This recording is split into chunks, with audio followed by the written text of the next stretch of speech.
The house didn't look hungry. It looked decent. Buttoned-up brick with lace at the windows and a parlor that tried to pass for gentility, even when the coal smoke smudged the curtains.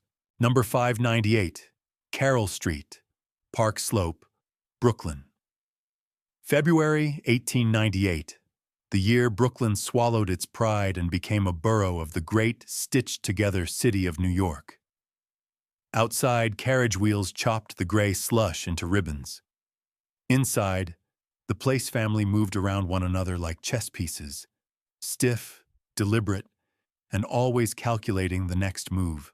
William Place left early most mornings, the collar of his coat turned up, a coachman with a timetable and a dull ache behind the eyes.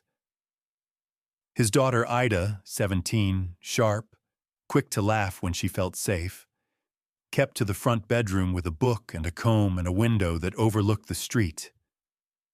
And then there was Martha, not old, not young, 44, and the sort of woman people called plain until she turned her head and the expense of her frown told you it had been years in the making. "Good morning," Martha would say, as if the words were coins she could not spare. "Morning," Ida would answer, placing the cups so gently you wondered if she feared the table might shatter. There are houses where the walls carry gossip. In this one they carried the sound of careful footsteps and the brittle clink of porcelain, small noises, the kind that tell you something larger is being strangled just out of sight. Neighbors noticed things, because neighbors always do. How the laughter from the Place home seemed to stop at the threshold, like a spilled drink mopped up before it could stain. How the girl's voice dimmed when her stepmother entered the room. How, on certain afternoons, a door would slam with a violence that felt personal. It isn't fashionable to talk about stepmothers unless we're telling fairy tales. The 1890s had no patience for that sort of romance. But the old stories sometimes nod to a human truth. There are houses where two women cannot share the same air. There are kitchens where the kettle sings like a warning. There are staircases that learn which footfalls to flinch from. On Carroll Street, the stove breathed coal and iron. The kitchen window fogged even when the back door gaped to let the cold in. Soap cakes lay by the sink, worn into ovals the shape of prayer stones. You could find basics there. Bread, pickled beets, onions, because William was practical and kept his larder simple. The fancy things belonged to Ida. A hair ribbon she saved for Sundays, a small perfume vial the color of tea, a lace handkerchief embroidered with a letter no one could mistake. "M, don't leave your things everywhere," Martha said one afternoon, glancing at the handkerchief as if it had spoken out of turn. "It's my room," Ida said. Not rude, exactly, but not obedient either. Here's a historical fact to pin to the wall. By 1898, New York State had already retired the gallows. 8 years earlier, at Auburn Prison, a man named William Kemmler met the modern solution, alternating current delivered by the brand-new electric chair. Newspapers called it progress. Men with dark suits and brighter futures called it humane. Out in Brooklyn, people argued about bridge tolls and consolidation politics, and whether the new city would make them richer or poorer. But underneath those arguments ran something older, a superstitious fear that new machines would do what old monsters used to do. Eat us, but politely. This house, though, wasn't worried about electricity yet. It was worried about the colder technology of the human heart. It was worried about what happens when a woman's resentment learns how to speak. If you've ever been in a room with someone who dislikes you and is determined to pretend otherwise, you know the temperature they create. It's the heat of a stove turned low, enough to keep the pot simmering, never enough to boil over in public. That was Martha. She kept accounts in her head. How many minutes William spent looking at his daughter's face when she laughed. How many times he forgot to say goodnight to his wife first. She remembered small humiliations, the way a careful cook remembers recipes. And like any recipe practiced long enough, hers grew more efficient with time. "Your hair is untidy," she would remark, eyes on the comb in Ida's hand. "It's windy," the girl would answer, which was a truth and also a refusal. A strange detail. There was a photograph in the parlor, the sort of stiff studio portrait fashionable in those days. William in a hard collar. Ida with a soft ribbon tied at the nape. The mother who had died years earlier, set like a half-remembered saint between them in the frame. Visitors said the photographer had tried to arrange them differently, then gave up. The final composition looked accidental, but it wasn't. The dead woman watched the living like a verdict. Another detail, one the grocer remembered. On the afternoon of February 6th, a woman in a dark dress stopped him beside the barrels of apples and asked if the chemist across the way sold supplies for photographs. "He does," the grocer said, "and other things." The woman nodded once and left without thanking him. The chemist later said she bought a bottle and paid cash. Brown paper, string, the universal discretion of small shops. Photographic acid had a clean, mean smell. The chemist kept it behind glass. By dusk, the neighborhood sounds took over. The elevated train shrieking like a metal hawk. Children dragging sleds through more mud than snow. A woman practicing scales on a piano that had one key forever stuck sharp. In the place kitchen, the kettle ticked. In the hallway, a draft shoved under the door like an unwelcome cat. And upstairs, in the room with the handkerchief and the perfume vial, the girl sat cross-legged on the bed and counted her coins. Sunday was coming. There was a new ribbon in a West Side shop she wanted. She'd convinced herself she deserved it. "Did you ask your father?" Martha said from the doorway. "I will," Ida answered, not turning around. "Ask me," Martha said. "I keep the house." "William." I met him once on paper, payroll slips, a letter in a firm hand to an employer asking for an advance on wages after a broken wheel ruined a day's roots. He had that particular stubbornness of the self-made man who knows exactly what he can afford and exactly what he can't. He could afford parsley on the roast. He could not afford peace as a luxury item. He believed, like many men of his time, that women's tempers were weather. You outlasted them by staying indoors. The timeline of small miseries is hard to write cleanly. People want dates and the comfort of a calendar. They want to say, "That's when it began." But rot begins invisibly. It begins as a smell, a silence, a series of canceled laughs. It begins as a child learns to make less noise when she climbs the stairs. It begins every time a handkerchief with another woman's initial appears in the wrong drawer. There was, according to one neighbor, a short scream on the night of February 6th, a needle-thin sound that might have been a kettle boiling over. There was, according to the milkman, a woman at the back door before dawn, looking down at the stoop as if counting its cracks. There was, according to the man at the chemist's, a question about whether a stain could be removed from fabric if one acted quickly enough. "Some stains," he said helpfully, "are better covered than erased." "I suppose so," the woman said, and the bell above the shop door tinkled her out. The house gathered its taste of soap and coal and cooking onions and waited. Houses do that. They wait for the moment when private wars declare themselves publicly. Ida brushed her hair 100 strokes, habit another small technology of control, and tucked the handkerchief with the embroidered M under her pillow, as if it were a vow, Martha set plates for 2 and then 3 and then 2 again, because she miscounted, because she was tired, because being angry all the time is exhausting work. Here are 2 lines that stayed with me as I first read the old clippings.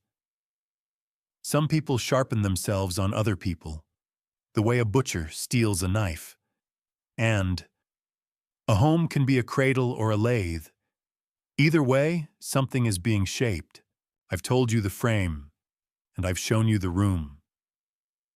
And maybe you can already feel the draft that runs between the 2 women who shared it. The father will come home, stomping the slush from his boots and patting his pockets for a match. He will ask what he always asks, "How was your day?" And they will answer as they always do, with the correct number of syllables and the incorrect temperature. The city outside will go on celebrating its new consolidated importance, and the papers will go on reciting arguments about bridges and bonds and who pays for what. None of it will matter to the thing that is about to happen, because somewhere between that front parlor and the small bottle wrapped in paper is the hinge where a life will close. What was in the bottle from the chemist? Why did the letter on a handkerchief feel like a verdict? And when Martha looked at Ida, what exactly did she see? A rival, a mirror, or the ghost of a woman who had gotten there first?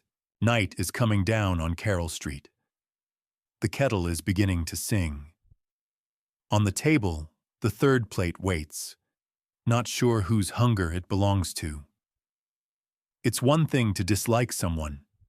It's another to dislike them every single day in the same house, with nowhere to put that dislike except back into the air you both breathe. The war between Martha and Ida didn't start with shouting. Wars almost never do. They start with skirmishes, small, cutting remarks that seem harmless until you notice the accumulation. Don't slouch. Your dress is too bright. Girls who talk too much end up alone. Each one a little stone tossed onto the pile. Ida Place, at 17, was at that dangerous intersection between girlhood and womanhood.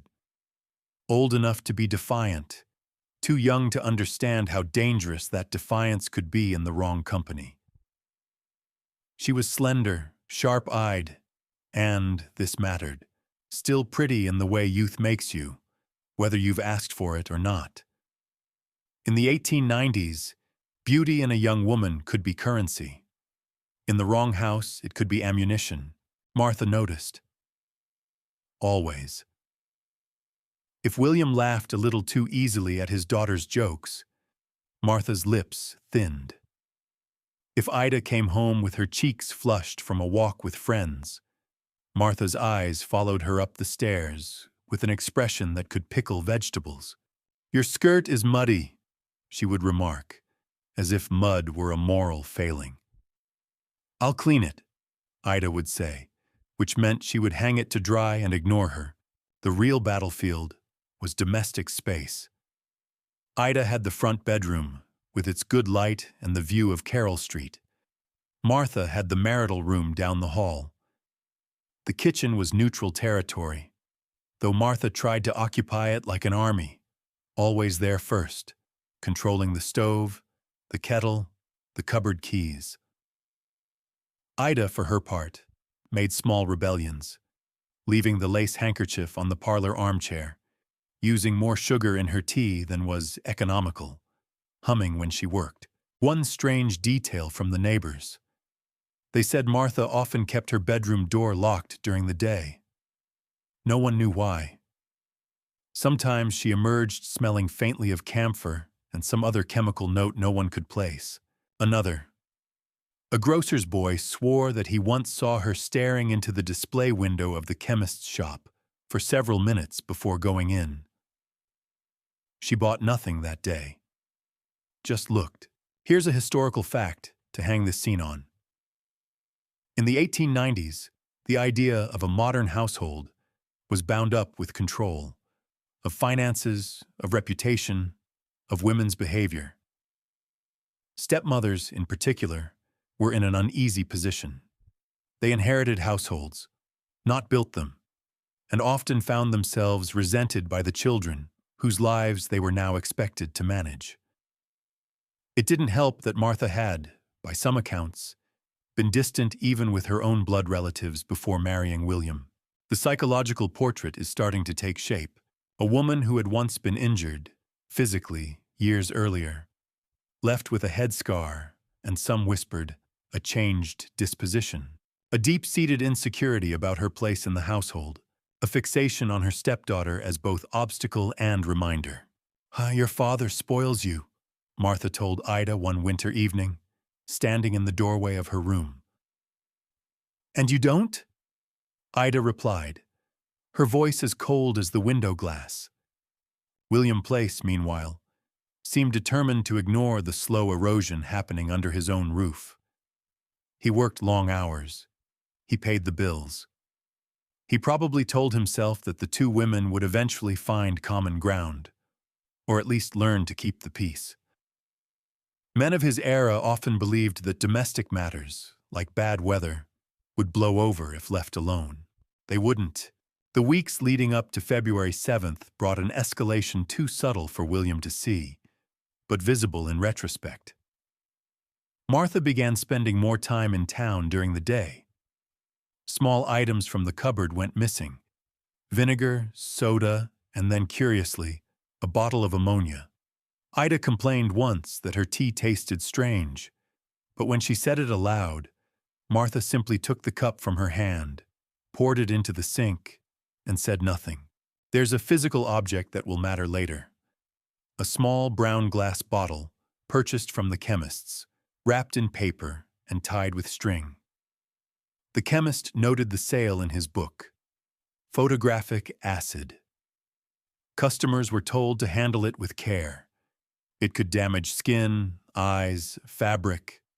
It could do worse if you knew what you were doing. One unanswered question still hangs in the air. Did Martha buy it for its stated purpose? Or was that merely the excuse she kept in her pocket in case anyone asked? By early February, the atmosphere in the Place home had the density of a thunderstorm that refuses to break. Meals were quieter. Ida's visits with friends grew shorter. Martha's face set itself into a mask of politeness so stiff that even her smiles looked like insults. And somewhere in the background, history was preparing its stage. Sing Sing Prison had executed its first inmate by electric chair only a few years before. The newspapers loved to describe the machine in morbid detail. Oak frame, leather straps, brass fittings, often with the same breathless tone they used for new inventions at the World's Fair. They called it the future of justice. No one in Park Slope could have guessed that the first woman to meet that future was already arranging the table for supper on Carroll Street. One neighbor remembered seeing Ida and Martha on the stoop together that week, not speaking, just standing there, coats drawn tight against the cold. Two figures locked in a silent duel neither of them could yet win. Some wars end in treaties, others end in headlines. The headline for this one was still waiting to be written. It was years before she ever laid eyes on Ida, before the Carroll Street house, before she was even Mrs. Place.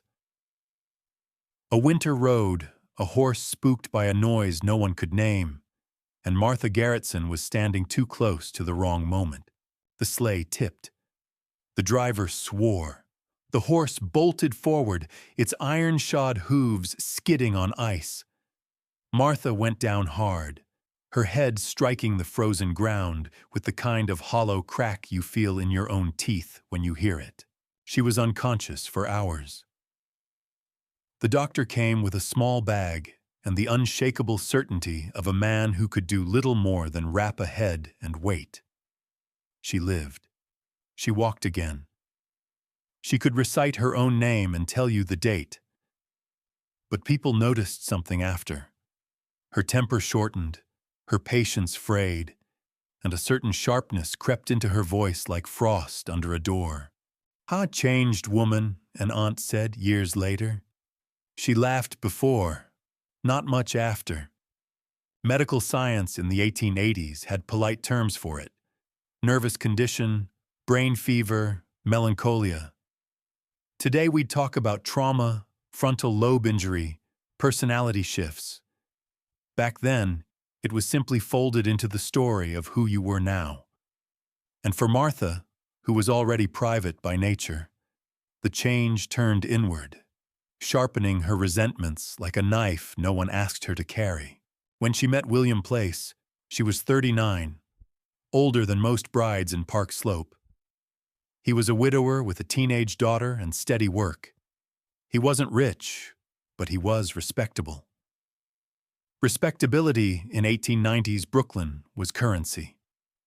Martha wanted that currency, maybe even needed it.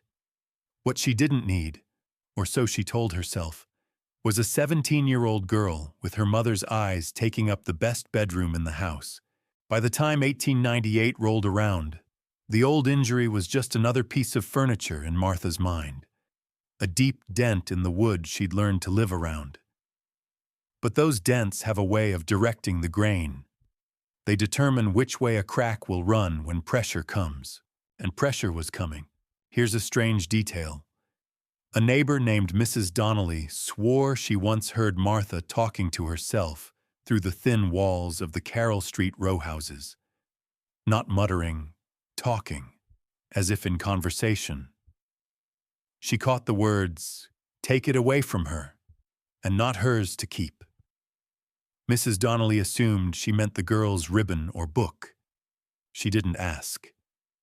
In those days, you didn't. The weeks before Ida's death showed subtle signs to anyone who was watching, which no one was closely enough. Martha began tidying Ida's room when she wasn't home. A book left on the bed would be moved to the dresser. A ribbon would vanish and reappear days later in the wrong drawer. Once, a perfume vial was found open, its stopper left on the windowsill, the scent gone bitter from exposure to cold air. Ida complained to her father once. "She's in my things." William's answer was the same as always. "She keeps the house. Don't quarrel." Conflict, in that era, was something women were expected to swallow, like a bad-tasting tonic. But swallowed poison doesn't disappear. It circulates. It accumulates. And then there was the matter of the brown bottle. It came from the chemist's shop on 7th Avenue. The label read, "Sulfuric acid, photographic use only." The chemist had wrapped it in paper, tied it with string, and reminded her, "Don't spill it, don't breathe it in, and for God's sake, keep it away from eyes." She had nodded once, the way people do when they've already stopped listening. Why did she buy it? That's the unanswered question that still has teeth. Some say she intended to use it for cleaning. Acid could strip rust, remove stubborn stains. Others whisper that she'd read about its effects on flesh, how it could blind, disfigure, erase. The physical object, small, heavy, cold to the touch, would sit in her locked bedroom for days. Perhaps she handled it. Perhaps she rehearsed. Another historical thread to knot into this. By the late 1890s, Brooklyn was in love with chemical solutions. Cleaning agents, photographic developers, patent medicines, little bottles that promised control in a world that was modernizing too fast for comfort. You could buy morphine for coughs, arsenic for complexion, strychnine as a tonic. People trusted bottles more than they trusted people. Martha trusted the bottle. On February 6th, 1898, the day before everything broke, she came home early.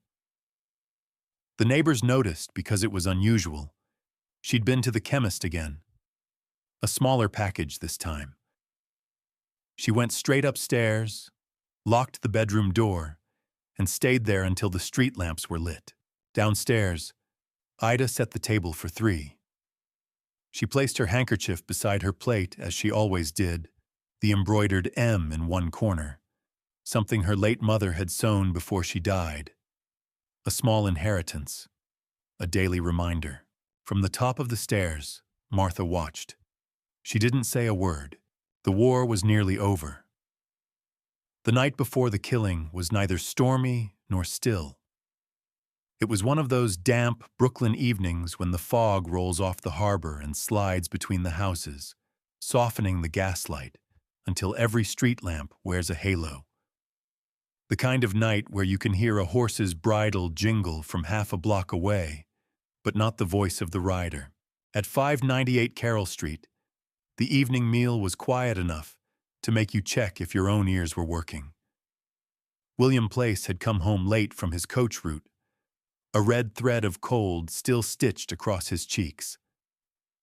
Ida sat opposite him, her hair pinned up too tightly, a small rebellion against her stepmother's constant comments. Martha ladled out stew, the smell of boiled beef and onions filling the kitchen. She moved with her usual precision, but there was a stiffness in her wrists, as if she were holding something back. On the sideboard, near the bread plate, sat the handkerchief with the letter M. It wasn't just fabric. It was possession. Ida's mother's stitchwork, a thing that belonged to the girl in a way nothing in that house belonged to Martha. And Martha noticed. Historical fact. In the 1890s, acid wasn't some rare laboratory substance. Sulfuric acid was in household cleaners, dyes, and photography kits. The chemist on 7th Avenue sold it with about as much ceremony as flour, though he kept it behind glass to discourage the curious. That afternoon, he had wrapped a fresh bottle for Martha. The liquid inside was clear, heavy, with a bite to its smell that could cut through coal dust. Here's the strange detail the chemist later swore to. When he handed her the package, she didn't put it in her bag. She held it in her bare hands, weighing it like a new tool. Then she slipped it into her coat pocket, close to the body, and left without a word. Back at the Place house, she carried it upstairs and into her locked bedroom. No one saw her again until supper. Dinner passed without incident, unless you counted the way William barely met either woman's eyes. Afterward, he settled into the parlor with his newspaper. The headline was about the consolidation of the 5 boroughs, the kind of city politics that gave him something to think about besides the temperature of the room. Ida cleared her plate, humming just enough for it to count as insolence. Martha stayed in the kitchen. She cleaned the ladle, wiped the table twice, then fetched the small brown package from her coat pocket. She set it on the counter and stared at it the way a gambler stares at a stacked deck. In another house, on another night, maybe she would have returned it to the cupboard and thought better of it.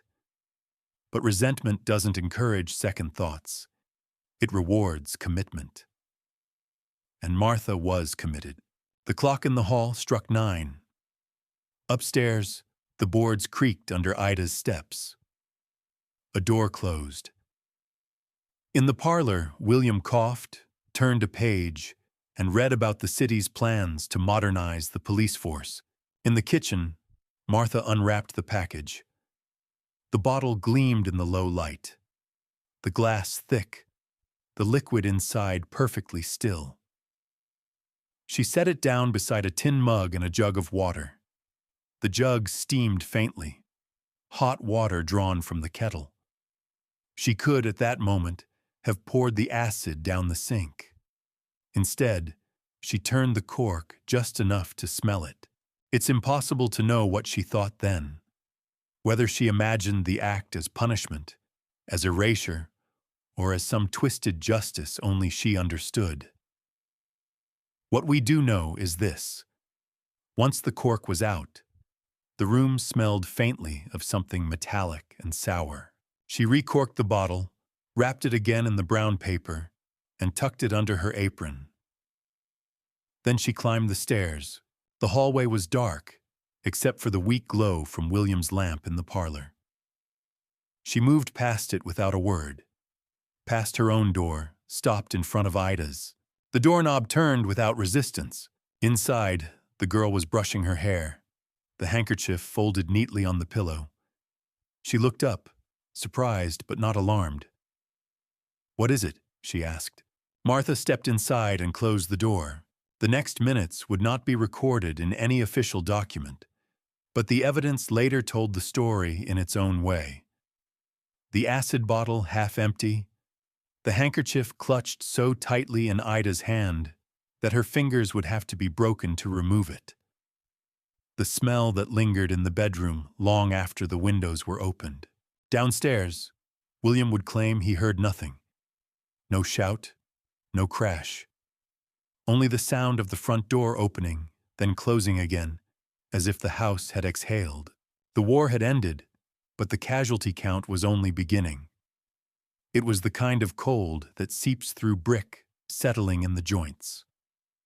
Brooklyn in February could be cruel that way.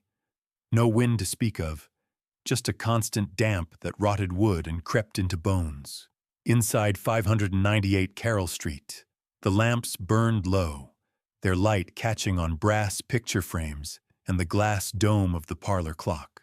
By 10 o'clock, the streets outside were nearly silent. The milkman's cart had gone. The last elevated train clattered past on 7th Avenue. The gas lights hissed softly, as though conspiring to keep their secrets. Upstairs, in the front bedroom, Ida was still awake. She sat cross-legged on her bed, wearing a nightdress, her hair in a long braid over one shoulder. The lace handkerchief with the letter M rested on her lap, its edges worn from years of use. She folded and refolded it, not because it needed folding, but because it gave her hands something to do. Across the hall, Martha's door was closed. From behind it came the faint scrape of a chair being moved, then silence. Historical fact. In 1898, Brooklyn row houses like this one had no central heating. Bedrooms stayed cold unless the doors were left ajar to catch warmth from the stove below. That night, Ida's door was shut, and so was Martha's. What happened next is reconstructed from physical evidence and the imperfect testimony of a man who wanted to believe his home was safe. William claimed he fell asleep in his chair by the parlor stove. He woke to a noise upstairs, a thud, followed by a muffled cry. It lasted only a second, then stopped. He assumed it was nothing, perhaps the cat knocking something over. He dozed again. Upstairs, Martha stood in the doorway of Ida's room, the brown glass bottle in one hand. Her other hand gripped the bedpost, steadying herself. Ida looked up, startled but still calm. "What's wrong?" she asked. Martha didn't answer. She stepped forward, and in one quick motion, flung the liquid toward Ida's face. The acid caught the lamplight as it moved, a clear arc that burned the air before it burned flesh. Ida screamed once, sharp, high, and short, as the acid bit into her eyes, her mouth, her skin. The smell filled the room instantly, a mix of sulfur, scorched fabric, and something darker. The handkerchief fell from her lap, but she grabbed for it blindly, clutching it to her face in a futile attempt to wipe away the pain. She didn't see Martha cross to the bed. She didn't see the pillow lifted. But she felt it. Soft weight pressing down, cutting off air. Acid already seared her throat, making it impossible to shout. Her hands clawed at the fabric, but her strength was fading fast. Downstairs, William stirred again. This time, he thought he heard footsteps. Then the floorboards overhead creaked in a pattern that didn't sound like walking.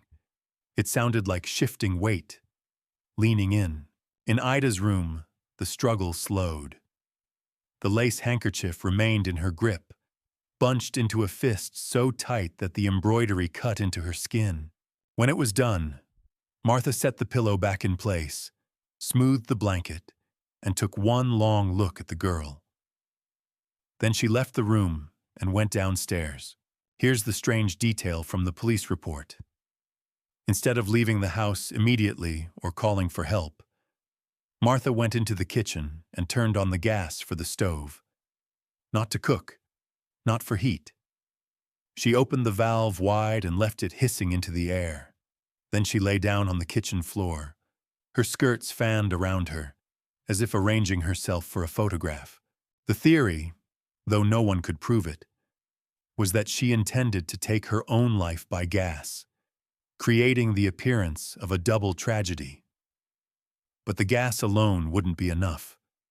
Not quickly. And Martha knew it. Sometime after midnight, William woke again, this time smelling something off, something sharper than coal smoke. He climbed the stairs, looked into Ida's room, and found her still on the bed, her skin blistered, her body still. He ran to the kitchen, where Martha lay motionless, the air thick with gas. "She's dead," he shouted to no one in particular. He didn't notice the brown glass bottle on the counter until the police arrived. The kitchen looked staged, and that was the first problem. Not staged well, staged like a child imitating a fainting spell, trying to remember where the hands go. Martha lay on the boards by the stove, her skirts spread carefully, head turned to show a clean profile. The gas jet hissed. No flame. Just the invisible fog of coal gas seeping into the room, heavy with that sickly sweet smell people always describe and rarely forget. The window latch was shut. The back door was propped open with a bucket, as if the house itself were arguing with her. William's shouts brought neighbors, and the neighbors brought the police. 2 patrolmen in wool coats who smelled of wet leather and long nights. One went straight for the gas cock and twisted it closed. The hiss died with a small, obscene sigh.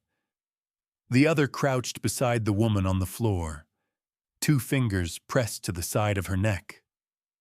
"She's breathing," he said. Slow. Historical fact. By 1898, New York had outfitted its streets with police call boxes. Patrolmen turned a key, cracked the lid, and rang Central for a wagon. That night, the message that rattled down the copper line was clipped and bureaucratic. "Woman down, coal gas, Carroll Street, possible homicide upstairs." Within minutes, a horse clattered up with a police wagon, and behind it, the city's newest pride, an ambulance with a bell on a strap the driver could pull with his boot.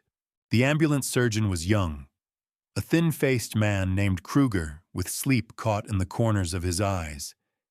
He knelt, loosened the collar of Martha's dress, cupped his hand near her mouth to feel the breath. "Pulse thready," he said. "Get her into the air."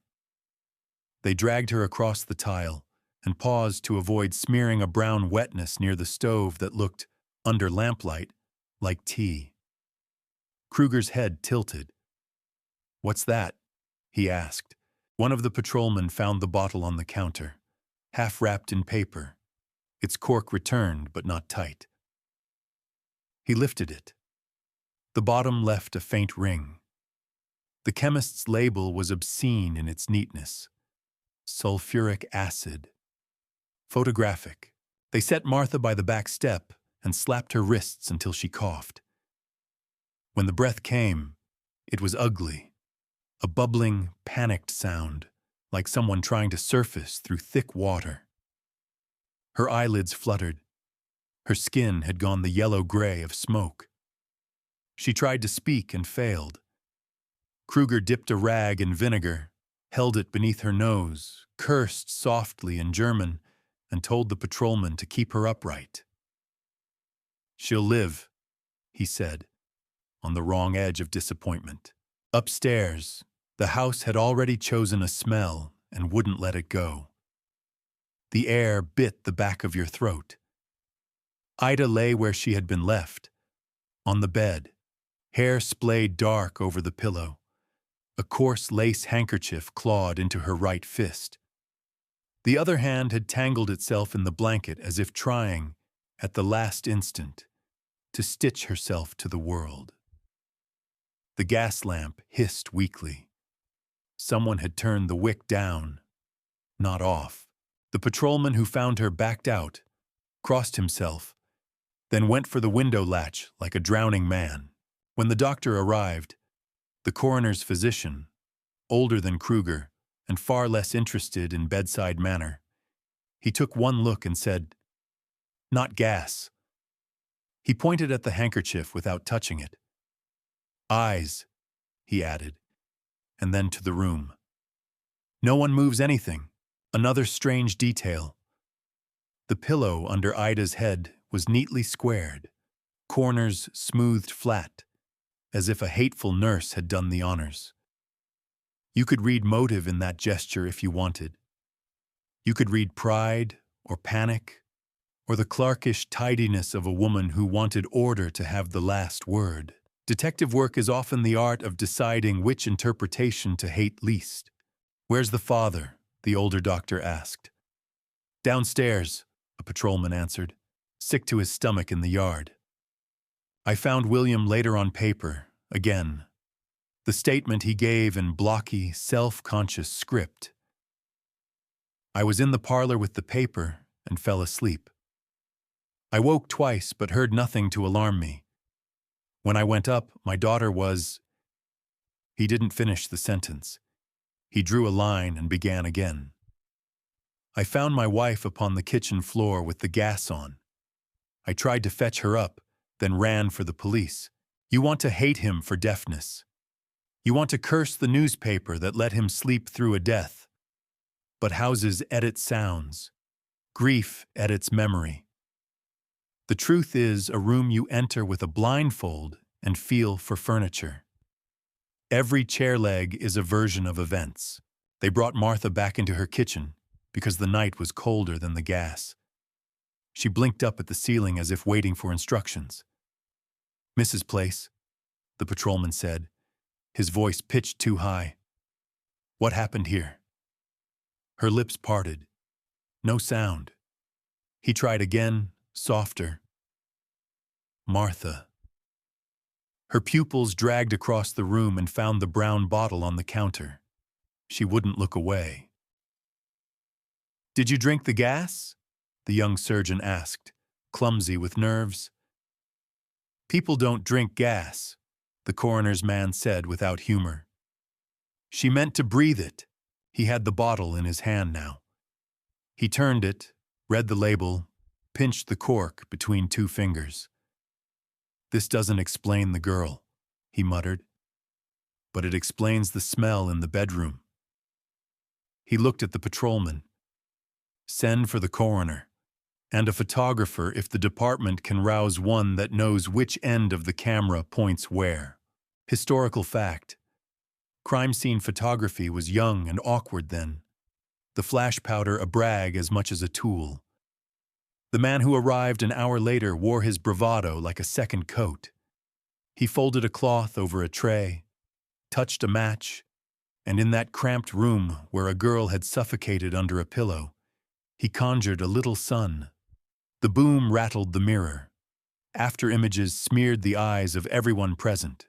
The picture he took would later be overexposed along one edge, a white ghost eating the corner of the bed. Progress is a messy archivist. Martha's eyes cleared in fits. The surgeon offered her water. She turned her face away. "You hurt?"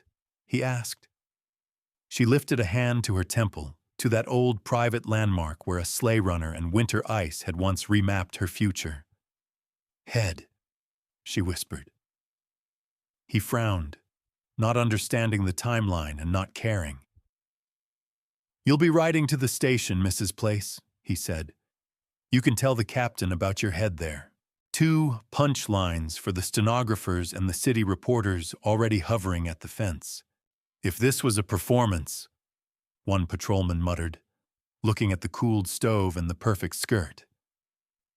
She missed her calling and found another, the coroner's man, staring at the crusted edge of the brown bottle. "Modern conveniences make modern sins. That much is settled.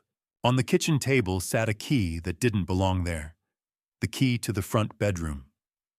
Someone had put it down with intent, or in shock, or to keep a pocket free for a heavier item.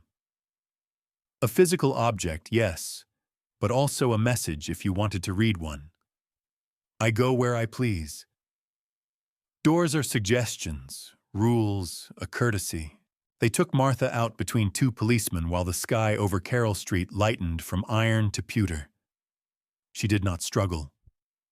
She kept her eyes on the stoop, each step a conversation she seemed to be having with herself.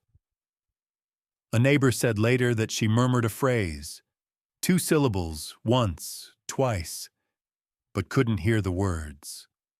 Another insisted she heard, clearly as a hymn, not mine. The business of memory is a forger's craft. It produces what the teller can live with.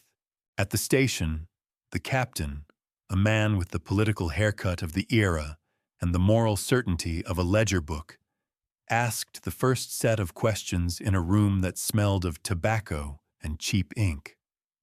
Your husband says he found you on the kitchen floor with the gas on. Did you turn it? Silence. Mrs. Place, did you go into the girls' room? Her eyes moved. That was all. He tapped the bottle on the table. Why do you keep photographic acid in your kitchen? Then, an angle. Are you a photographer? A twitch that could have been a laugh or a spasm. No, she whispered. Then what is it for? He asked. To clean, she said finally. Stains. Unanswered question, the one that keeps its shape even after a century. Was the gas an act of remorse, a clumsy suicide, or merely the last step in the stagecraft? An alibi props department working overtime. And that handkerchief, why keep it clenched? To hide her face from pain? To shield identity in some final childish ritual? Or to hold on to the one thing in the house that had been hers without argument, marked with a letter that did not belong to the living?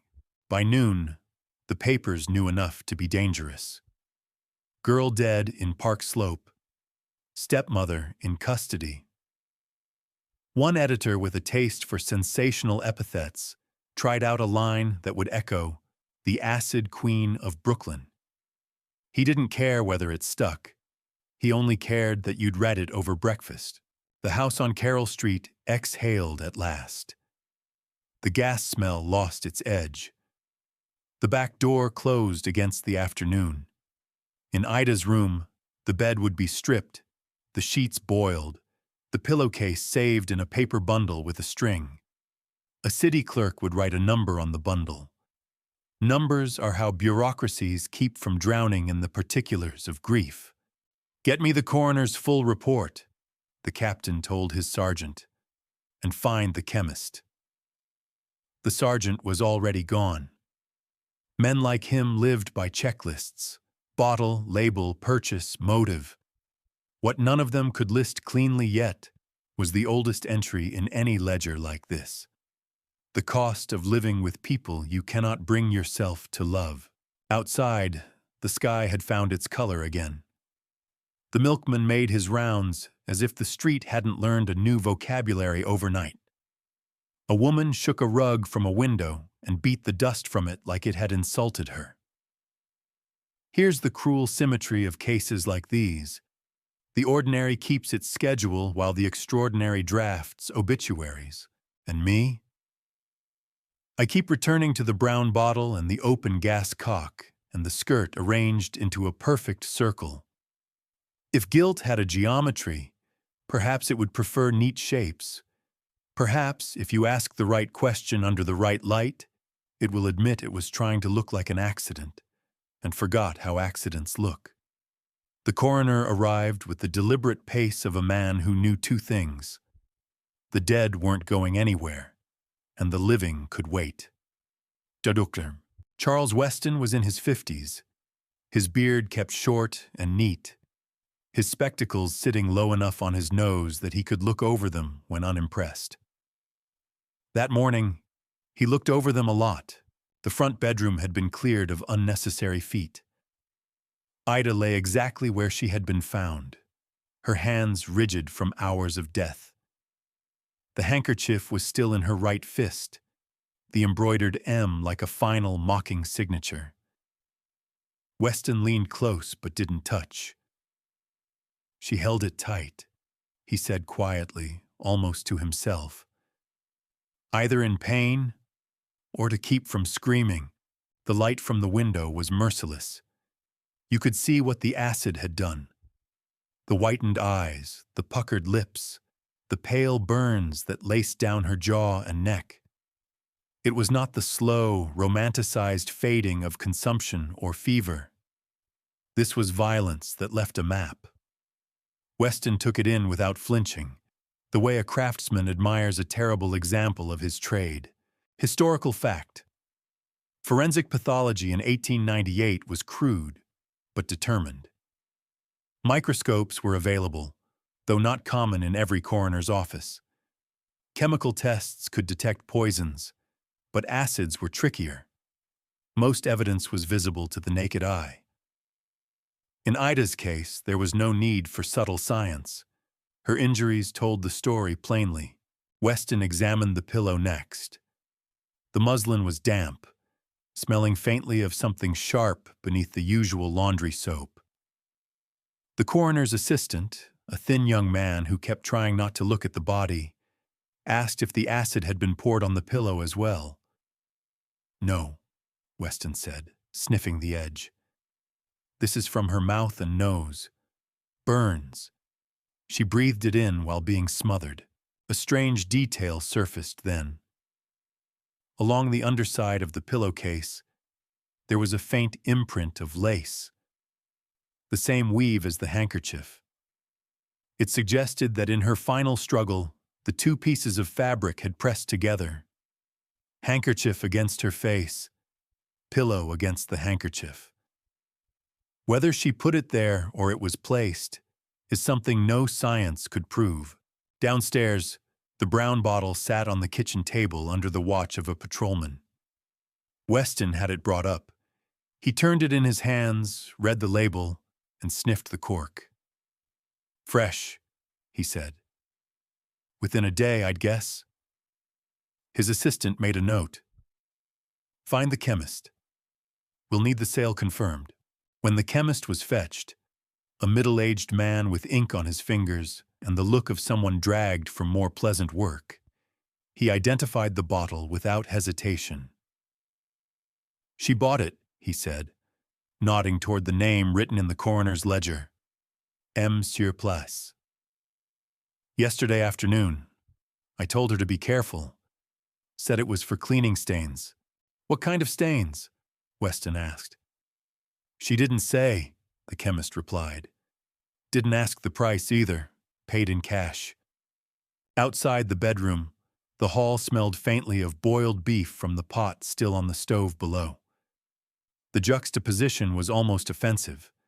Domestic comfort layered over chemical brutality. Weston stepped into the hall for a moment, adjusting his spectacles. We have a combination, he said to the detective at his side. Chemical burns and asphyxiation. Either would be cause for death. Together, they tell you about intent. The detective, a stocky man named Rourke, grunted. She meant her to suffer. Weston didn't confirm it aloud, but his silence was as good as a verdict. Here's a historical sidebar worth noting. At the time, New York's justice system still leaned heavily on physical evidence over motive. Circumstantial cases could succeed, but a jury wanted an object, a weapon, a bottle, a stain to point to. In Martha's case, the prosecution would have both objects and a body that bore the evidence in every inch of its skin. Back in the kitchen, Martha sat in a straight-backed chair between two officers. She'd been given a shawl and a cup of tea she hadn't touched. Her face was pale, but not the pallor of illness, the pallor of someone caught between refusing to speak and choosing every word like a needle to thread. Weston stood in the doorway and looked at her the way one might look at a specimen in a jar. "Mrs. Place," he said, voice even. "Your stepdaughter's death was not from gas inhalation. She was killed by acid burns and smothering. Do you understand?" Her eyes flickered. "She's dead," Martha said. The flatness of it made even Rourke glance up from his notebook. Weston held up the bottle. "You bought this." "I keep a clean house," she said. "You keep a clean house," Weston repeated, his tone thin as wire. "Then tell me how this ended up in her room. Half empty, with your stepdaughter burned beyond sight." Martha's gaze dropped to the table. "Accidents happen," she murmured. Rourke leaned in. "That kind of accident doesn't happen twice in the same breath. You poured this on her, didn't you?" She didn't answer. Unanswered question. Was this silence calculation, or was it the stubbornness of someone who believed that without confession there could be no conviction? In the courtroom, it would matter less than she thought. 2 lines worth remembering left the coroner's lips before he walked out that day. "Oh, sometimes the truth is as plain as the skin on your face, and sometimes the skin tells you more than the mouth ever will." The death certificate would read, "Cause, burns from sulfuric acid and suffocation." But between those lines, the subtext was clear. This was not a moment of madness. It was an act carried to its full, deliberate conclusion. As Weston stepped into the cold February air, he said to Rourke, "She's the first. Do you know what that means?" "The first what?" Rourke asked.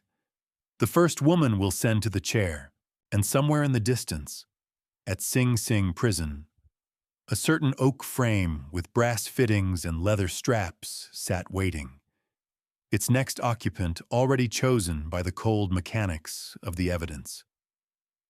By the second morning, Carroll Street had become a stage. The police didn't rope it off. This was 1898, and crowd control meant a couple of uniformed men telling you to keep moving. People didn't. They gathered in knots along the stoops, trading what they'd heard, what they'd guessed, and what they were willing to embellish. If you want the truth in a murder case, you go to the coroner. If you want the story, you go to the neighbors. Mrs. Donnelly, who lived 2 doors down, swore she'd heard Martha talking to herself in the weeks before the killing. Like she was arguing with someone, she told a reporter from the Brooklyn Daily Eagle, only there wasn't anyone there. She claimed she caught phrases through the thin winter air. "Take it away from her, and it's mine now." Whether she was referring to William, to the front bedroom, or to the handkerchief with the letter M, no one knew. Mr. O'Malley, a coal delivery man, said he'd noticed something too. "Saw her at the chemist's window more'n once, just staring in," he told the patrolman. "Didn't buy nothin' that time, just staring." A week later, she'd be back with cash in hand. Here's a strange detail from Mrs. Quinn across the street. She claimed to have seen Martha and Ida on the stoop together the week before the murder, not speaking, their breath visible in the cold.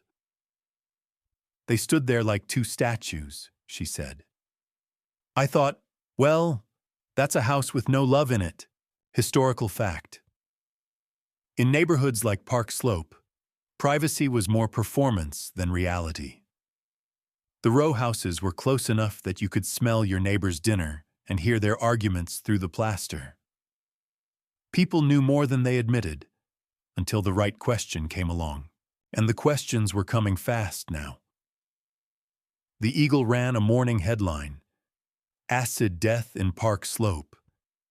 And by afternoon, the phrase "Acid Queen" had been coined in a competing paper. The name stuck because it had the right combination of menace and novelty. No one had heard of a woman using acid before, Not in Brooklyn, not on purpose, and certainly not on her own stepchild. One neighbor told a detail that police quietly logged. On the night before the murder, around 9, Martha had been seen leaving the house for a short walk. She returned within 20 minutes. Too short for a visit. Too long for just stepping out, the neighbor said. She didn't have no parcels when she left. Came back with something under her coat. It was the kind of observation that didn't prove anything on its own, but in a jury's mind, it could tip a scale. Then there were the petty reports. The things that, in another time, might have been dismissed as gossip, but now were filed as signs. How Martha would lock her bedroom in the middle of the day. How she never joined in the neighborhood teas. How she'd once scolded Ida in the street for parading herself in a new hat. These small indignities, catalogued and repeated, began to shape a portrait far uglier than any single act could. Rourke, the detective, wasn't above listening over a fence. He knew people often tell the best truths when they think they're telling secrets. One old man, half blind and entirely unfiltered, told him, "That girl, Ida, looked like her mother. Same smile, same eyes. That's the curse, you see. You put that in front of a woman like Martha. You've put salt in the wound every day she wakes up." Another historical point. In the late 19th century, the role of a stepmother carried its own unspoken contract. Care for the husband's children without competing for his affection. Any violation of that balance, real or imagined, was seen as a breach of morality. The neighbors might not have had the language of psychology, but they understood the math of jealousy. And then came the rumor that Martha had once been touched in the head after a sleigh accident years before. Mrs. Donnelly passed that one along too, lowering her voice as if head injuries could still be contagious. They say she wasn't the same after. Quicker to temper. Quicker to think the worst. All these voices braided into a single rope of perception. Thick, unyielding, and ready to hang someone. In a courtroom, it would be called circumstantial. On Carroll Street, it was just called common sense. 2 quotable lines floated out of the fence line that week. Some folks rot from the outside in. Martha, she rotted the other way. If hate had a smell, it'd be like that gas in her kitchen. By the end of the week, every soul within 3 blocks had an opinion, and most of them agreed on one thing. If the acid hadn't killed Ida, something else would have, sooner or later. The official investigation had its evidence. The bottle, the burns, the handkerchief, the locked bedroom. But it was the unofficial record, the whispers, the knowing glances, that gave the case its pulse. And that pulse was already beating in time with the electric chair at Sing Sing. They brought her in wearing black. Not morning black, though the papers called it that, but the stiff, serviceable kind a respectable woman might wear to church or a funeral. The dress was plain, the hat smaller than fashion dictated. Her hands were bare. The newspapers noticed. The public liked to think a killer's hands looked different from everyone else's. It was May 1898, and the Kings County Courthouse smelled of coal heat, floor wax, and the kind of ink that never quite dries on legal paper. The courtroom was already full before the bailiff called for order. Reporters crammed along the rail, women in feathered hats craning to see the accused, men in work coats standing in the aisles. They weren't just here for justice. They were here for novelty. A woman on trial for murder was still rare. A woman accused of killing her stepdaughter with acid? That was theater. The prosecution's table was stacked with props. The brown glass bottle, the handkerchief with the letter M, photographs of the front bedroom that showed the burns on the bedding. The bottle sat in the center like a co-star, its label facing the jury. Historical fact. New York had abolished public executions by then, but it had not abolished the public's appetite for them. The electric chair was barely 8 years old, and the idea of a woman strapped into it had a morbid allure the papers couldn't resist. They played it up from the first day. One headline read, "Will the chair take a queen?" Rourke testified first. He was steady, plain-spoken, the way detectives are in their best moments. He walked the jury through the timeline. The purchase at the chemist's, the condition of the body, the gas hissing in the kitchen. He didn't speculate. He let the facts stack themselves like bricks. "You could smell it before you saw her," he said. "The acid. It was in the air." Then came the coroner, Dr. Weston, who spoke with the precision of a man reading a ledger. "Cause of death," he said, "was a combination of burns from sulfuric acid and asphyxiation by smothering. Either would have been fatal. Together, they indicate intent." He explained the pillow, the burns on Ida's face, the lace imprint that matched the handkerchief. When the prosecutor asked if such injuries could be accidental, Weston didn't even blink. "Not in the world as it exists," he said.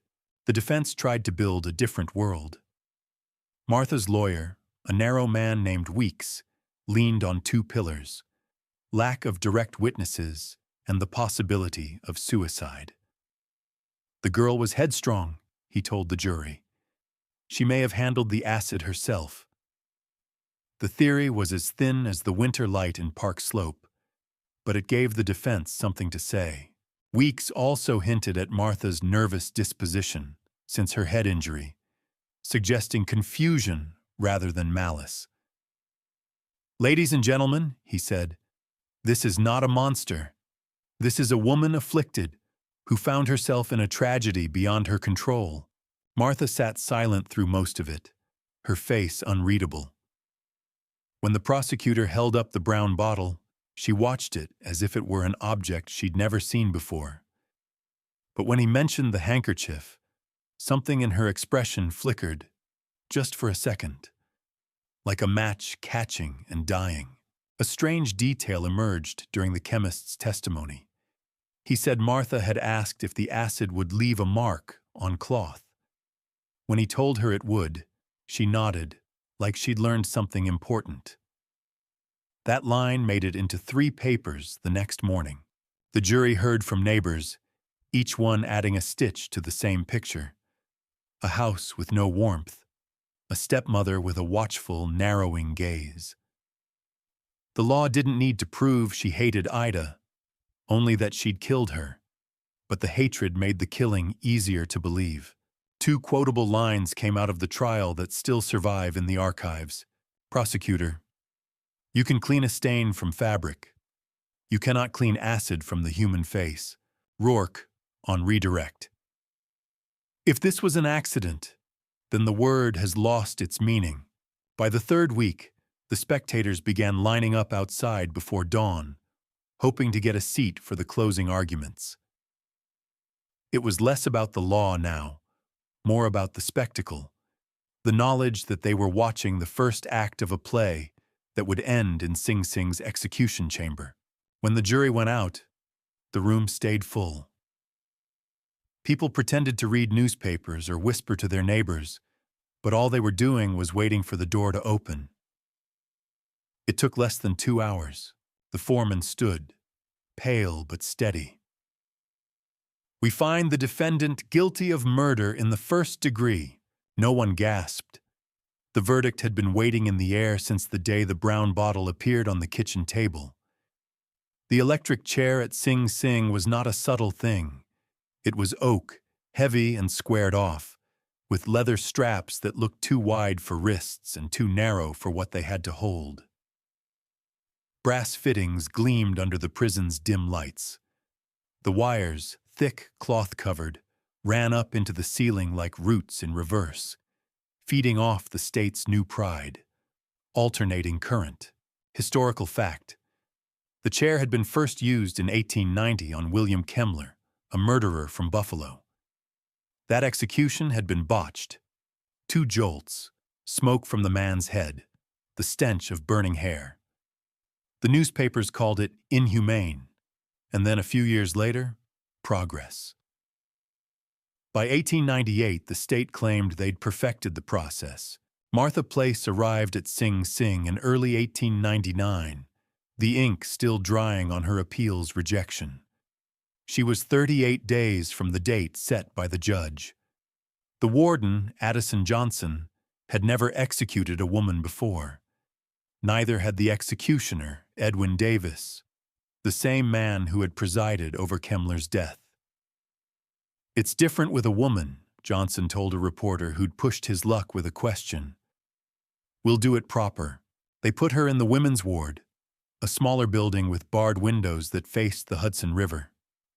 She had a narrow cot, a small table, a basin for washing. Her meals were plain: bread, coffee, boiled meat. She spoke little to the matrons, less to the chaplain. The only personal item she kept was a folded shawl. The executioner's preparations began days in advance. The straps were checked for wear. The electrodes were cleaned, the copper polished. The sponge, a natural sea sponge kept in a jar of brine, was replaced with a fresh one. They measured the headpiece against the smallest male prisoner, then adjusted it again for Martha's frame. The problem wasn't the voltage, it was the fit. Here's a strange logistical fact. The standard method required 1 electrode on the head and another on the calf. That meant for a man, the trouser leg could be slit. For a woman in 1899, that meant cutting through skirts and stockings in a way that offended the sensibilities of every male official in the room. The solution was decided quietly. They would slit the skirt before she entered the chamber. Reporters smelled blood, not literally yet, but in the ink. The New York Journal ran a half-page on the Queen's last days, sketching her as part Medusa, part fallen housewife. The Eagle, closer to home, played it colder. "Martha Place will pay the law's penalty." 2 lines that stuck from those weeks came from people who would never see her again. A matron. "She folds her hands like she's at a wake, but I can't tell if it's her own." A guard. "She looks at you like you're a stain she can scrub out." On the morning of March 20th, 1899, the warden read the warrant aloud in her cell. Martha listened without a flicker. Asked if she had any last words, she said only, "No, sir." The hall to the death chamber was short, but cold. The door stood open, the chair waiting in the center under the glare of a single lamp. Davis was there, coat off, his hands bare but steady. 2 guards guided her forward. She walked without stumbling. In that moment, history was a living thing. The first woman in America to be led to that oak and brass, to have the leather pulled snug around her arms, her ankles, her waist.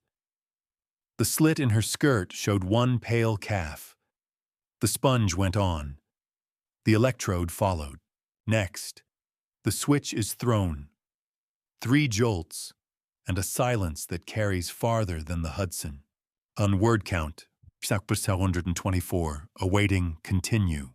Banja noi, continue. ChatGPT John Noi. Part 11, the switch.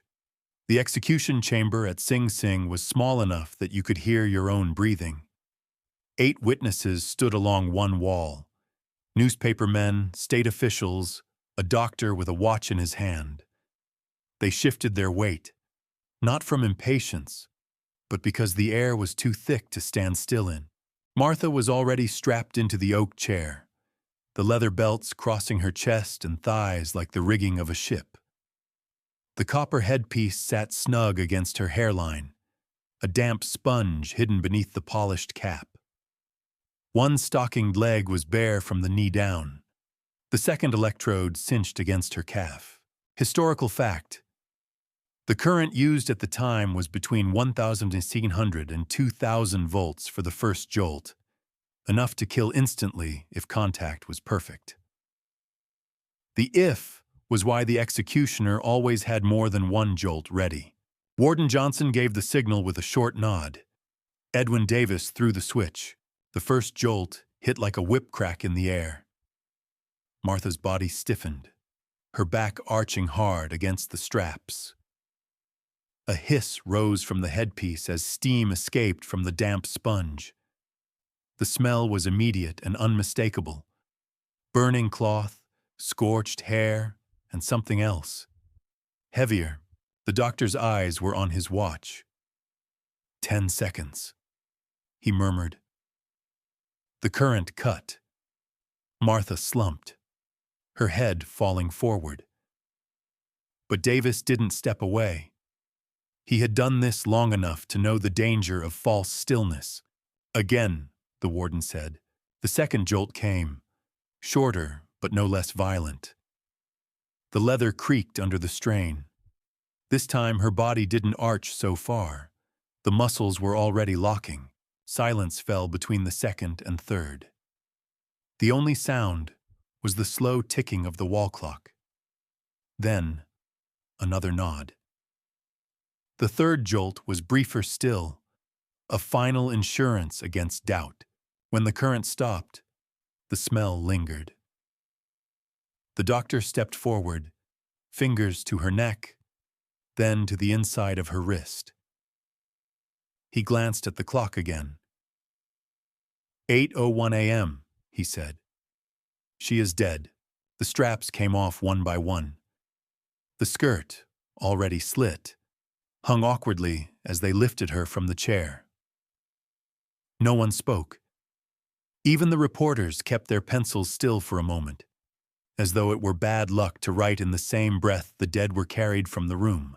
2 lines would make it into print that week, repeated in paper after paper. Witness. It was quick, but not quiet. Guard. The first woman in the chair looked no different from the men, except for the way the skirt moved when she fell. By noon, the news was on every street corner. The Acid Queen executed at Sing Sing. The name had followed her from Carroll Street to the grave, as though it had been waiting there for her all along. The Carroll Street house is quieter now, though not in any way that feels peaceful. The curtains have been washed, the gas fixtures checked, the bedrooms stripped, but if you stand in the front room and breathe deep, you can still catch the faint sting of something metallic under the starch and soap. The police took most of the objects that mattered. The brown bottle, the bedding, the pillow with the lace imprint. But the handkerchief stayed. It had been returned to William Place after the trial, folded neatly inside an envelope. The letter M still stood out in small, careful stitches, though the cotton was stiff in places where the acid had touched it. Historical fact.